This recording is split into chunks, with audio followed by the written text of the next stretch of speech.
আম্মাজান আয়েশা রাদিয়াল্লাহু তাআলা আনহা বলেন, একবার এই লাইলাতুল নিসফি শাবান কিংবা শবে বরাত রাতে রাসূল করিম সাল্লাল্লাহু আলাইহি ওয়াসাল্লাম সালাতে দাঁড়িয়ে গেলেন।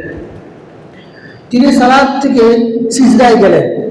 সিজদাতে তিনি এত লম্বা সময় দিলেন যে আমি আশঙ্কা করেছি তিনি মারা গিয়েছেন কিনা। পরে আমি উঠে তার পায়ে বিদ্যাঙ্গুলিতে একটু টিপা দিলাম, দেখলাম তার বিদ্যাঙ্গুল নড়েছে। তাহলে তিনি শিওর হলেন রাসূল করিম সাল্লাল্লাহু আলাইহি ওয়াসাল্লাম মারা যাননি।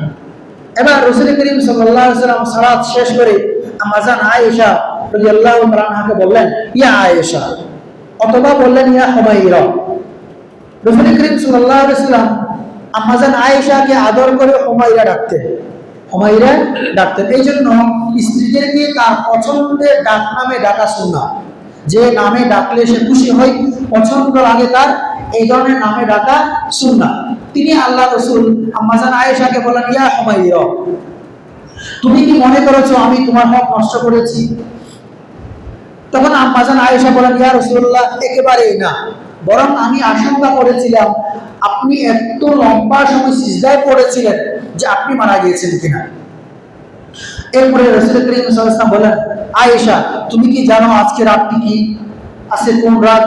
তিনি বলেন, আল্লাহ এবং আল্লাহ রাসূল ভালো জানেন। এরপর রাসূল করিম সাল্লাল্লাহু আলাইহি ওয়াসাল্লাম বললেন যে আজকে হলো অর্ধ শাবানের রাত, লাইলাতুল নিসফি শাবান, কিংবা আমাদের ভাষায় শবে বরাত। এই রাতে রব্বুল আলামিন তার বান্দাদের দিকে রহমতের দৃষ্টিতে তাকান এবং যারা ক্ষমা চায় তাদেরকে ক্ষমা করে দেন।